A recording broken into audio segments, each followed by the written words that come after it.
அதை மாண்புமிகு முதலமைச்சருடைய கவனத்துக்கு எடுத்து சென்று அவர்கள் கோரிக்கைக்கு என்ன தீர்வு காண்பது என்பதையெல்லாம் மாண்புமிகு முதலமைச்சர் அவர்கள் முடிவு செய்வார்.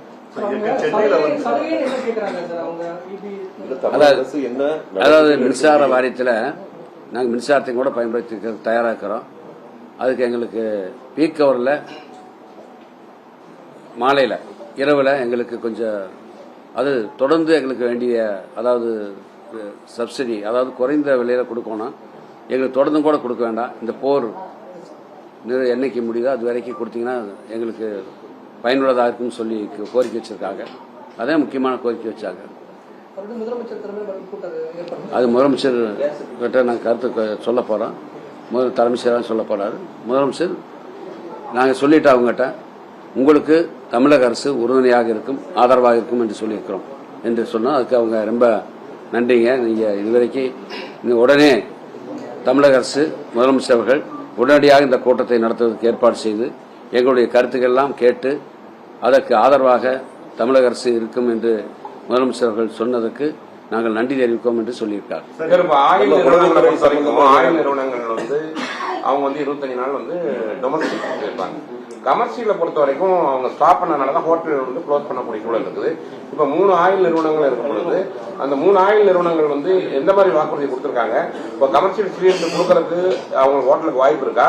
இல்ல டொமஸ்டிக் சிலிண்டரை பொறுத்த வரைக்கும் 25 நாள் கழிச்சு 25 நாள் தான். அதாவது தூத்துக்குடி, கோயம்புத்தூர் போன்ற இடங்கள் எல்லாம் பைப் லைன்ல போகுதுங்கிறாங்க.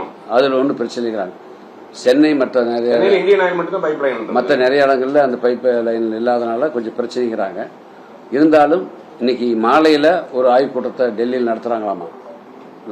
3 கம்பெனிக்கு சேர்ந்தவங்க நடத்தி என்ன முடிவு எடுப்பது என்பது சம்பந்தமாக இன்னைக்கு மாலையில ஒரு முடிவு எடுக்கப்படும் என்று அந்த அதிகாரிகள் 3 அதிகாரிகள் 3 நிறுவனத்தை சேர்ந்த அதிகாரிகள் சொல்லிவிட்டு சென்றிருக்கார்கள்.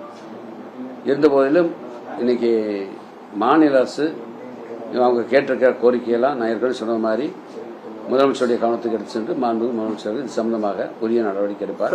நாங்கள் அவங்க சொல்லிட்டோம், நீங்கள் உங்களுடைய கருத்துக்களுக்கு உங்களுடைய உணர்வுகளுக்கு கண்டிப்பாக தமிழக அரசு மதிப்பளிக்கும். மாண்புமிகு முதலமைச்சர்கள் கண்டிப்பாக உங்களுக்கு உறுதுணையாக ஆதரவாக இருப்பார் என்று சொன்னோம். அதுக்கு அவங்க ரொம்ப நன்றிங்க. நேற்றைக்கு முதலமைச்சர் உடனடியே அந்த ஆய்வுக் கூட்டத்தை நடத்தினார். இன்னைக்கு இந்த எங்களையெல்லாம் அழைத்து இந்த கூட்டத்தை நடத்தியதற்கு நன்றி. எங்கள் கருத்துக்களை கேட்டதுக்கு நன்றி. நாங்கள் வச்சிருக்கிற கோரிக்கையெல்லாம் நிறைவேற்றி கொடுத்தால் எங்கள் தொழில் அதாவது 100% கூட வேண்டாம், எங்களுக்கு 75% எரிவாயு அந்த சிலிண்டர் கொடுத்தீங்கன்னா போது, நாங்கள் எப்படி இருந்தாலும் ஹோட்டல் மேனேஜ்மெண்ட் பண்ணிடுவோம் அப்படின்னு சொல்லியிருக்காங்க. அதே இன்னைக்கு மாலையில டெல்லியில கூட்டம் போட்டிருக்காங்க. அந்த அதிகாரிய ஆய்வு கூட்டத்தை முடிவு தெரிஞ்ச வர நான் சொல்றோம் இருக்காங்க. டொமஸ்டிக் பொறுத்தளவில் 25 நாள் இருக்குன்னு இருக்காங்க. கமர்ஷியல் கொஞ்சம் தான் பற்றாக்குறை இருக்குன்னு சொல்றாங்க. 2-3 நாள் 4 நாளைக்கு இருக்குன்னு சொல்லியிருக்காங்க. இருந்தாலும் இன்னைக்கு அதை 3 கம்பெனி சேர்ந்த Indian oil, Bharat petroleum, Hindustan petroleum 3 oil company சேர்ந்த 3 உறுப்பினர்களை நியமித்து இது சம்பந்தமாக இன்னைக்கு மாலையில் ஒரு ஆய்வுக் கூட்டத்தை நடத்துவதாக சொல்லியிருக்கார்கள். அது அந்த ஆய்வுக் கூட்டத்தில் என்ன முடிவு எடுக்காங்க என்பது கவர்மெண்ட் ஆஃப் இந்தியாவிலிருந்து வரணும். தமிழக அரசு பெட்ரோல் பங்க்ல கூட தொடர்ந்து நேத்துல இருந்து கூட்டம் அதிகமாயிட்டே இருக்கு. ஒரு பேனிக் இருக்கக்கூடிய ஒரு அதாவது என்னைக்குமே பற்றாக்குறைன்னு வந்துச்சுன்னா நம்ம இருப்பு வாங்கி வச்சுக்கலாம் சொல்லி எல்லா மக்களும் நினைப்பாங்க. வாகனங்கள்ல ஓட்டுறவங்களும் சரி.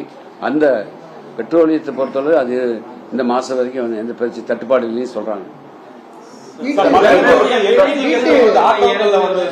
வீட்டு சமையலுக்கு தேவையான அந்த எரிபொருள் நிறைய பற்றாக்குறை இருக்குன்னு பேசப்படுறது நீங்க சொல்றீங்க. ஆனா மக்களுக்கு என்ன சொல்ல வரீங்க இது மூலமா? எப்படி அவங்க ஆயில் கம்பெனில சொன்னது 25 நாளைக்கு எங்க வீட்டுக்கு தேவையான டொமஸ்டிக் சிலிண்டர் பற்றி பற்றாக்குறை இல்லைன்னு சொல்லிட்டாங்க. வீட்லயா அதை பத்தி எனக்கு தெரியல. நீ ஆயில் கம்பெனி தான் நீ கேட்கணும். அவைய சொன்னது 25 நாளைக்கு ஸ்டாக் இருக்குன்னு சொல்லிட்டாங்க. அதெல்லாம் சொல்லியாச்சு. அதாவது இல்ல அந்த பதுக்கல் இருந்தாலும் சரி, ஏதாச்சும் சட்டத்துக்கு புறம்பா யார் எது செஞ்சாலும் கண்டிப்பாக நமது துறையின் சார்பாக நடவடிக்கை எடுக்கப்படும். நிறைய பேர் வந்து இங்க வந்து தங்கி வேலை செய்யறவங்க இருக்காங்க. எல்லாமே வந்து உணவகங்களை நம்பி நீ சொல்றது நிறைய ஹோட்டல்ஸ் வந்து மூடிட்டாங்க. இன்னைக்கு நிறைய ஹோட்டல் மூடி இருக்கிறாங்க. இப்போ 4 நாள் கழிச்சு பாத்தீங்கன்னா ஃபுல்லா நீங்க சொல்ற ஃபுல்லா மூடி அவங்களோட எல்லாமே சிஎஸ் மறுபடியும் பேசணும் இருக்காங்க. டெல்லியில பேசுறேன் நான் எப்படி பேசுறேன்? நீங்க போய் மீட் பண்ண முடியுமா சிஎம் தமிழ்நாடு சார்பா? முதலமைச்சர்கிட்ட இந்த கருத்தை கொண்டு நாங்க சொல்ல போறோம். முதலமைச்சர் இது சம்பந்தமா முடிவெடுப்பார்.